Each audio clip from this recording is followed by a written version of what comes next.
Co-organized by OP Jindal Global University and the Indialogue Foundation, the conference reflects our shared commitment to fostering dialogue, peace, and mutual understanding across diverse communities. So, may I now invite our distinguished guest to take their seat on the dais, the founding Vice Chancellor of OP Jindal Global University, Professor Dr. C. Rajkumar. The President of the Indialogue Foundation, Mr. Kamar Aga, the Dean of the Jindal School of International Affairs, Professor Dr. Sriram Cholia, and the Executive Director of the Indialogue Foundation, Mr. Behzad Fatmi.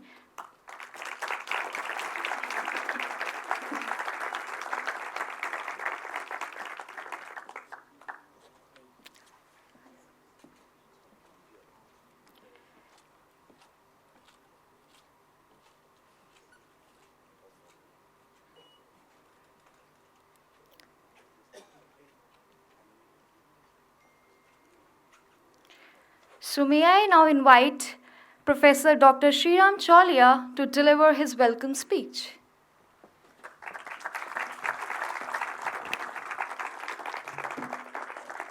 Namaskar, Assalamu alaikum, greetings friends, welcome to India, welcome to OP Jindal Global University. On behalf of the institution, we are so happy to have the honor and the privilege of hosting the International Hizmet Conference. This has been planned over several months, and finally this is like the living embodiment of the efforts of Behzad Fatmi and his team and our side, which have been working closely with them. So I hope you have a great time here, and I hope the mutual learnings and the spiritual connections that we make over the next 2 days will last for a lifetime and also advance the cause of peace and justice in the world. I want to acknowledge the presence of delegates from almost 20 countries, and I want to just mention this so that people get a sense of the breadth and the depth of the Hizmet movement and its supporters worldwide. Austria, Bangladesh, Germany, Hungary, Italy, Kazakhstan, Kenya, Netherlands, Nigeria, Philippines, Romania, South Africa, Spain, Tanzania, Thailand, Turkey, United Kingdom, and the United States of America. So, and we had, it was a competitive process, you all know about it. There were papers that were sought for submission in a very rigorous academic fashion, and only the best were selected. So I think in terms of the number of papers that came in, it ran into hundreds. The fact is that we could only bring in about 120, 130 of you here.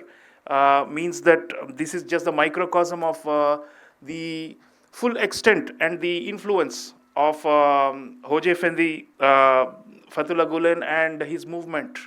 And we are very, very fortunate to be doing this here in order to extend his vision of coexistence and harmony, especially through interventions in civil society, which is, of course, the theme of this conference.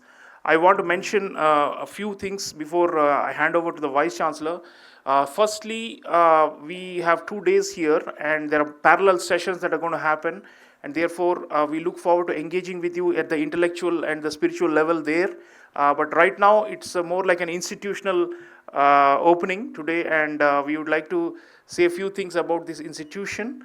My colleagues have passed on some kind of brochures and kits for you to have a look at different programs. There's one program in particular I want to mention. The Vice Chancellor will give the full vision of the university, but the MA in India Studies, it's a fully online program for international students of any age, any qualification, any background from any country.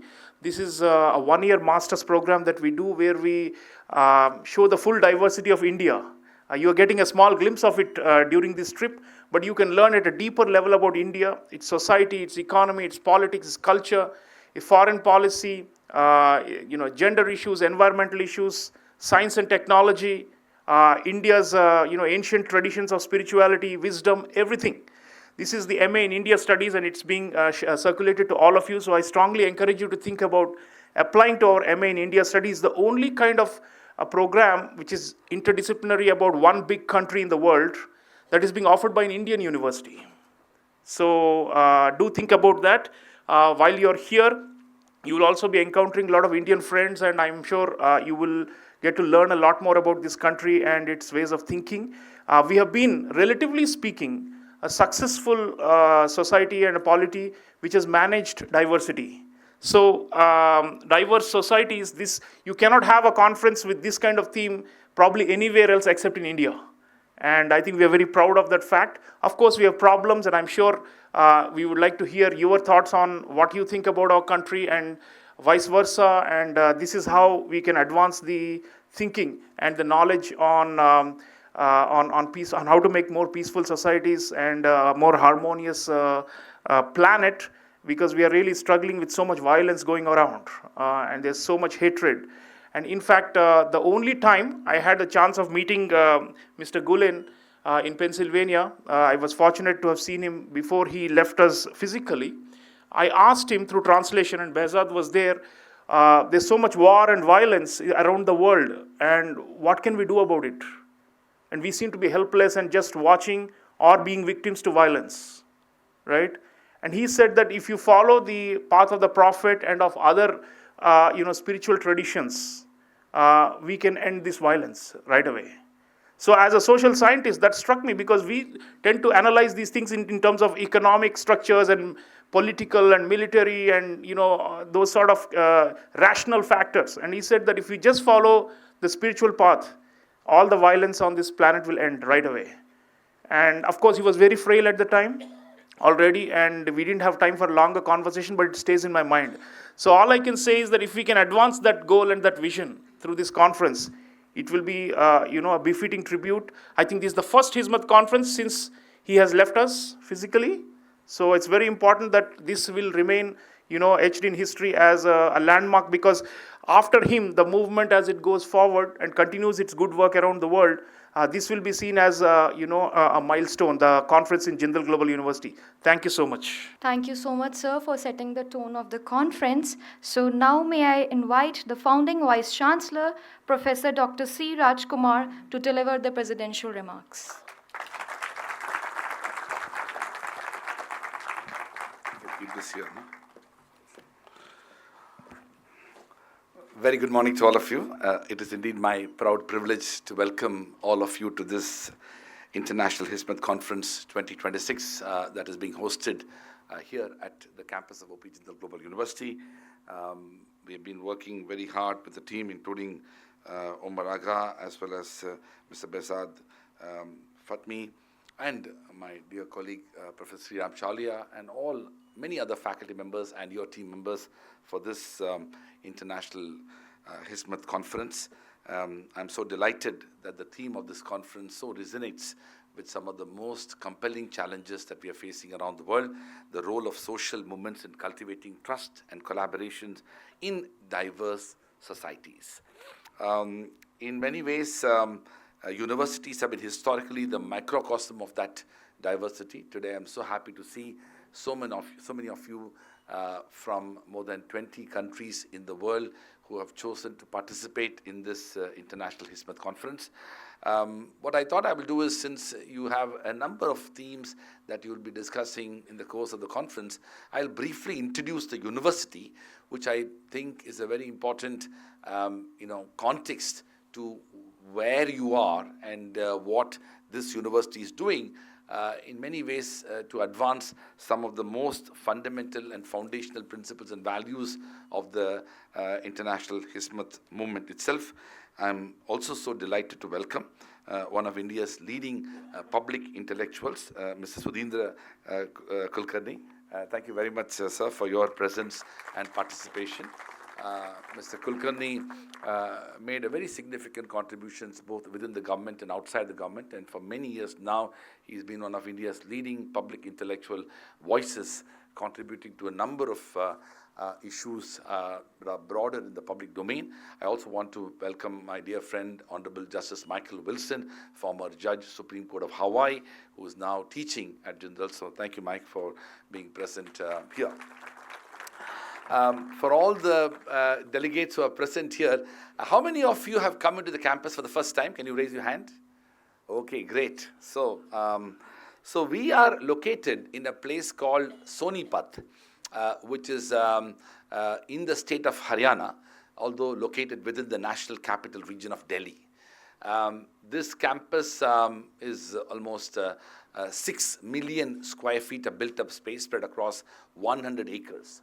And just imagine, and I invite you to walk around the campus, literally in the year 2008, nothing was here.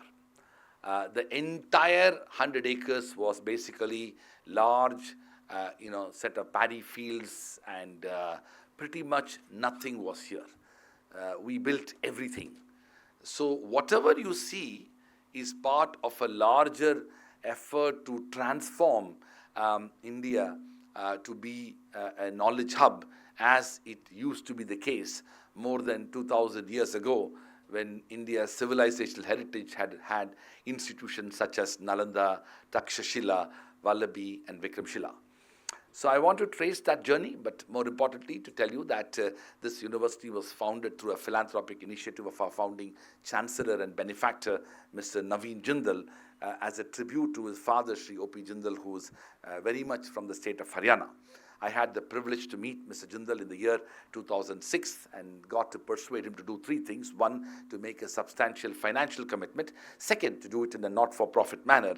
And third, to let me have the academic freedom and autonomy and independence to build a world-class university in India. By late 2007, Mr. Jindal agreed to all of it, invited me to move to India. I was teaching in Hong Kong. Hitherto, I had the privilege to study in two Indian institutions, Loyola College, Madras, which is down south. Then I studied at the University of Delhi, after which I was a Rhodes Scholar at the University of Oxford, where I did my master's in law. I did another master's at Harvard Law School, then practiced law in New York. As a young student at Oxford in 1998, when I was 24 years old, I dreamt about the idea of building a university in India. And essentially the next decade, I spent in various parts of the world dreaming, but also thinking and reflecting and ideating. I was very fortunate to meet Mr. Jindal in the year 2006, and he agreed to all of it and invited me to move to India in early 2008. Literally from 2008 onwards, we began the process of institution building, land acquisition, formulation of curriculum, course structure, program development, faculty recruitment plan, student admissions process, hiring of architects, construction engineers, contractors, and getting the government of Haryana to pass the new legislation to establish the first private university happened during that time. As late as 27th January 2009, the government of Haryana passed a law to establish the first private university, and soon after I became the first Vice-Chancellor of the university, and we began the process of recruitment of faculty, admission of students, and literally construction of campus. In a span of less than 6 months, we built more than 100,000 square feet of built-up space, among the fastest construction projects ever undertaken in the history of post-independent India, with the then India's largest construction company, Larsen & Toubro, working 24/7 with an unlimited supply of Jindal Steel, which is our benefactor's company. With that effort and initiative, we began the first academic session in a very modest manner with just 100 students, 10 faculty members, 20 administrative staff, literally 4 classrooms, and nothing else in this campus besides housing for those 100 students in a very modest manner with just the law school in the year 2009. September 30th was that date when we opened the doors of this university. We were relatively small, we were mostly Indian, we were mostly engaged with a very limited set of courses. With that vision, that journey that began on 30th September 2009, today we are 16 years old. We moved from 100 students from almost all from India to 16,000 students from more than 100 countries. We moved from 10 faculty members and 20 admin staff to now more than 4,000 faculty members and staff from more than 54 countries. We moved from one school to now 12 schools, 2 degree programs to more than 75 degree programs. We moved from 100,000 square feet of built-up space to more than 6 million square feet of built-up space. Along this journey, and that's what I like about our collaboration with the International Hizmet Movement. Along this journey, we have been able to advance some of the more fundamental ideas that universities are ought to. We have been able to create an opportunity for pursuing rigorous and innovative pedagogies in teaching and learning. We have students literally from many parts of the world and also from across India. Diversity is deeply embedded in our institutional vision, but also our lived experiences, as you can see on campus itself. We have been able to build substantive international collaborations with universities around the world. Our partners include nearly 600 universities in 85 countries. There is not a single part of the world with whom we don't collaborate. 1,000 of our students go abroad every year for various international opportunities, including exchange programs, dual degree programs, short-term study abroad programs, and other mobility programs. We host 1,000 students from around the world on our campus every year. And that is part of our effort to create opportunities for young people from across the world. In many ways, for us, global is our middle name. Internationalization is part of our DNA. And hence, we have been able to forge these partnerships and collaborations simply with the whole world.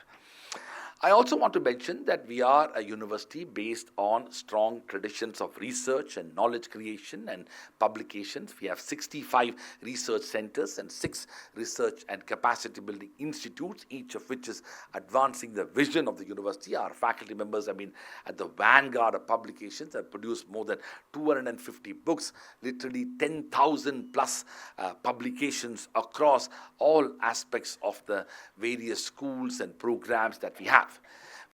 Able to create an intellectually vibrant environment for our students. We are a residential university community and 10,000 students live on campus. Out of the 16,000 students, 6,000 of them pursue our online degree programs, and they are not certificate or diploma, but they are full-fledged 100% asynchronous delivered online degree programs, including the program that Sriram just talked about, which we offer as well, which is the MA in India Studies. These programs gives us an opportunity to have students from simply around the world there too, so that they can become part of the larger intellectual ecosystem that we have been able to advance. I also want to mention that we deeply value the partnership with International Hizmet Movement, especially because of the fact that our values in many ways are part of a shared environment where we believe in the idea of civil society engagement, collaboration that transcends all boundaries. We also challenge notions of other limitations that limit our ability to collaborate, including our strong commitment to diversity and plurality, which are deeply embedded not only in India's history, but also our constitutional ideals, as well as our society's commitment towards promoting that diversity. While you are here, I strongly encourage you to visit what we have established last year, India's first Constitution Museum that we've established on our campus. It is literally a 20-second walk from this building. You just have to go down and you will find India's first Constitution Museum. It is surrounded by the Constitution Gardens. It's a very, very unique initiative that the university had promoted to mark the 75th anniversary of the adoption of the Constitution of India. Our Constitution was adopted on 24th November 1949. And last year, 2024, now we are already in 2026, but 2024, November, we were celebrating the 75th anniversary of the adoption of the Constitution.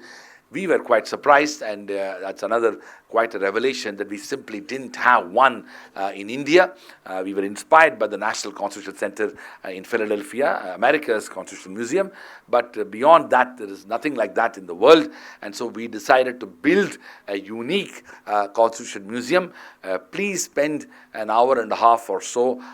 It normally takes almost 6 hours to do justice to it, but it's almost a 25,000 plus square feet of built-up space, of which 15,000 or so is the gardens itself, with numerous sculptures and beautiful historical paintings and artworks. And of course, the museum itself has more digital interface as well, including a number of things that you may learn and get to know as well. We were fortunate that it was inaugurated by the presence of nearly 8 sitting judges of the Supreme Court of India, the Indian Law Minister, the Speaker of Lok Sabha, as well as the Speaker of Indian Parliament, and also our Chancellor, Mr. Jindal. And that's something that I encourage you to visit as well. In closing, I want to say that at a time when world is confronted with significant challenges on account of conflicts and violence, as well as some of the more existential threats on account of climate change and environmental disasters, we are at a unique opportunity here in India, but also in the world, where as a university, we are amidst young people. I used to be young. I am now 50. But we are in the process of educating young people. Our university has students literally in the age of 20s. And I say this because of the fact that India is also in a very uniquely, demographically, special place. You know very well that we are a country of 1.5 billion people. But most people may not understand and appreciate that of this 1.5 billion people, 1 billion are less than 35 years of age. At the dawn of independence in 1947, our life expectancy was approximately 32. Over the last 75 years, it has increased to 72. And United Nations has estimated that in the next few decades, our life expectancy in India will increase to 82, with the greater standards of living, better healthcare facilities, and of course, opportunities for Indians to pursue the full gamut of human development. That essentially means that when most parts of the Western world will become older, when most parts of Eastern world, including China and Japan, will become older, India will be younger, and will be younger for a longer time. Young Indians, including the students in this campus, will be shaping the future of India and the future of the world. And that is why it is appropriate for the International Hizmet Movement and this conference to happen on our campus, because like other campuses, we will be confronting many new challenges of the future, and these challenges ought to be addressed by young people.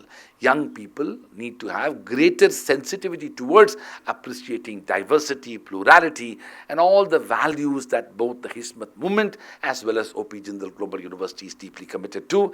We are truly fortunate that we have the privilege of hosting this conference here at our campus. I can only say that I would like to wish you the very best for interesting and deeply engaging conversations over the conference. I can only hope that you will share your own experiences with the people whom you meet here. Please don't hesitate to let us know how we can make your visit more meaningful and more engaging. Do take a tour of the campus beyond the Constitution Museum as well as other aspects of it, and I sincerely hope you will have a wonderful time. Thank you very much.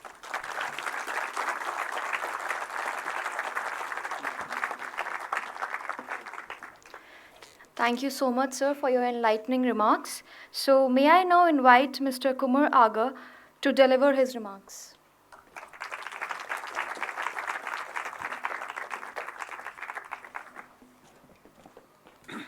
Good morning.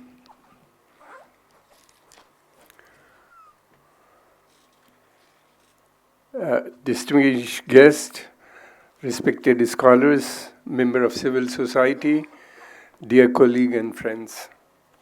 It's a pleasure and an honor to welcome you all to the International Hizmet Conference 2026, jointly organized by OP Jindal Global University and the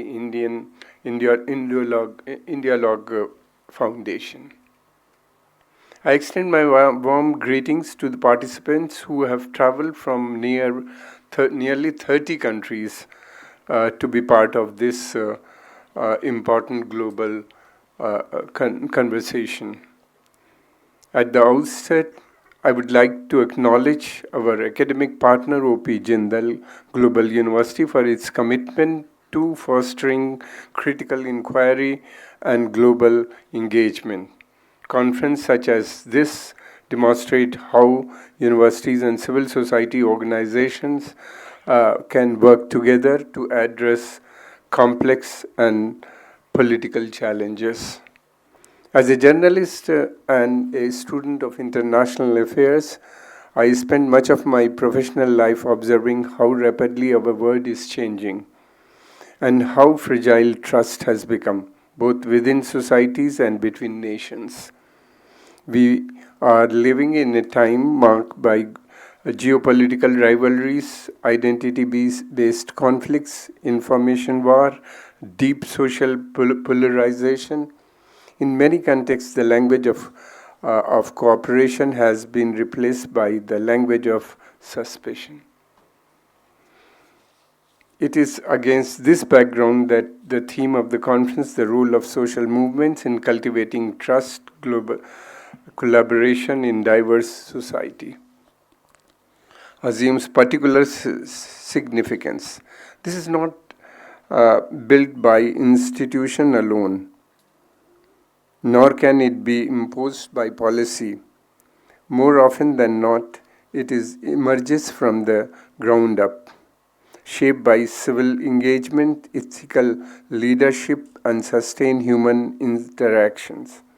Social movements have historically played a crucial role in filling this space, bridging divides where formal structure falls short.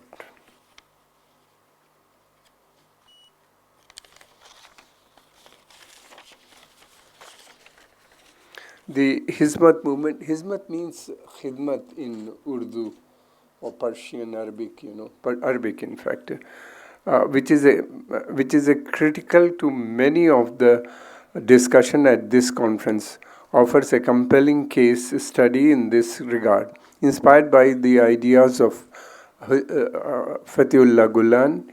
Hizmet emphasizes education, dialogue, service, moral responsibility, foundations for social harmony. Gulen consistently argued that peaceful coexistence is not merely a political engagement, but a moral commitment, one that requires patience, humility, and willingness to engage with others. What makes Hizmet particularly relevant to the contemporary debates is its insistence that faith-inspired action can contribute positively to the plural, secular societies without seeking dominance or exclusion. Whether through educational initiative, interfaith engagements, or humanitarian work, Hizmet-inspired efforts have sought to cultivate trust across religions.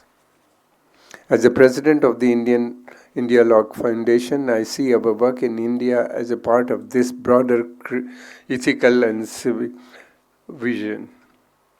India's civilizational experience, with all its long history of religious and cultural plurality, offer both inspirations and cautions. It reminds us that diversity can be a source of strength, but only when it is actively nurtured through dialogue, mutual respect, and shared responsibility. The values of Hizmet service, learning, and engagement across the differences. Final natural alignment with pluralistic heritage. It's a globalized world where narratives often compete rather than converse. Platforms such as this conference are indispensable. They allow scholars, practitioners, and observers to step back from polemics and engage in the thoughtful, evidence-based reflections. They also remind us social movement must be studied not only in terms of ideals, but also in terms of context, power, and consequences. Over the coming 2 days, I hope conference will converge frank discussion, critical inquiry, and respectful disagreement. Its aim is not to arrive at any conclusion, but to deepen our understanding of how a trust can be built and rebuilt in diverse society facing profound stress. Let me conclude by thanking our partners at OP Jindal Global University, the organizer, the volunteers who have made this event possible, and distinguished speakers. And each one of you contributing your times, insight, and experience. I wish you all stimulating and productive conference. Thank you very much. Thank you.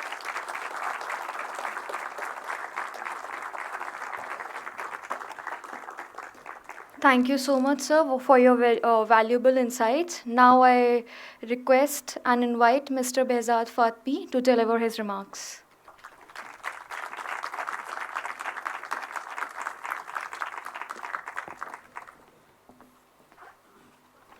Honorable Vice Chancellor, Professor C. Rajkumar, respected Dean of Jindal School of International Affairs, Professor Sri Ram Cholia, ladies and gentlemen, good morning. On behalf of Indialogue Foundation, it is my great privilege to welcome you all to the International Hizmet Conference 2026, co-organized with our valued academic partner, OP Jindal Global University. We are deeply grateful for this collaboration, which brings together rigorous academic inquiry and civic engagement in the pursuit of a more just and harmonious world. The theme of this conference, the role of social movements in cultivating trust and collaboration in diverse societies, speaks directly to the challenge of our time. Across societies, we are seeing growing polarization, shrinking spaces for dialogue, and declining social trust. In such circumstances, social movements that emphasize ethical responsibility, education, dialogue, and service become spatially significant. The Hizmet Movement is one such movement, and the Indialogue Foundation is proud to be inspired by the Hizmet Movement and being a non-profit organization working in India. Our work is guided by the conviction that dialogue is both a moral imperative and a practical social skill. We seek to translate ideals into practice through initiatives that bring people together across religious, cultural, and ideological differences. One such initiative is our interfaith iftar dinners organized during the month of Ramadan. These gatherings are intentionally designed not only as opportunities to share a meal, but as spaces for meaningful conversations. Participants from different faiths and backgrounds come together to reflect on a common social concern, such as compassion, justice, social responsibility, demonstrating how simple acts of hospitality can open pathways to trust and understanding. Another key initiative is our 6-month academic course in dialogue studies, which is designed for students and young professionals navigating a secular, globalized world. The course explores both the contemporary importance of dialogue and ethical and theological foundations across various religious traditions. By engaging with texts, traditions, and lived experiences, participants learn to see dialogue not as a dilution of identity, but as a deepening of it. India offers a particularly meaningful context for this work. With its thousands of years of pluralistic civilizational history, India has been a meeting ground of religious philosophies, languages, and cultures.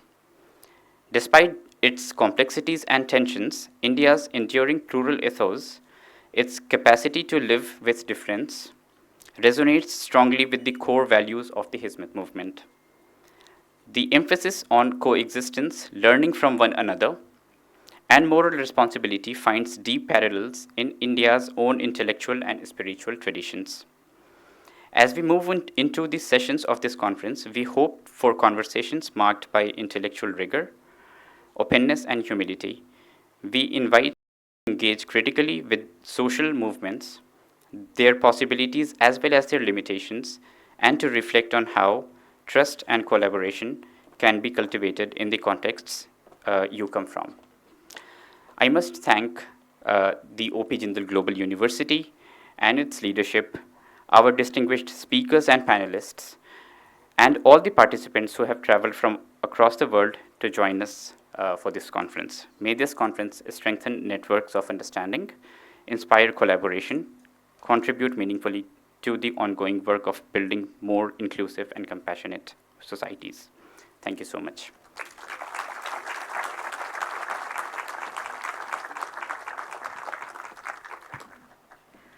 So may I now invite our respected Vice-Chancellor to just honor Mr. Surendra Kulkarni on the stage.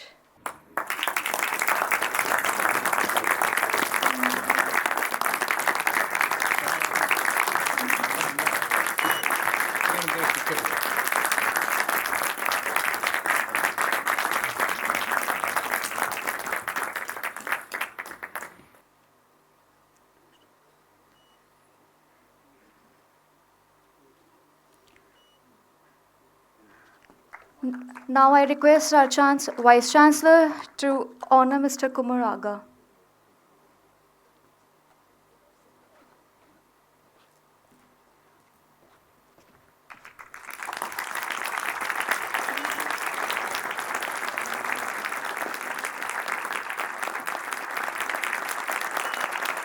Thank you so much, everyone. Now, we'll proceed to the parallel sessions, and I kindly request everyone to disperse into two groups as the sessions will be conducted simultaneously in two separate halls. The details are outlined in the conference booklet itself, and our volunteers will be happy to guide you. Wishing you all an intellectually stimulating and engaging day ahead. Thank you very much.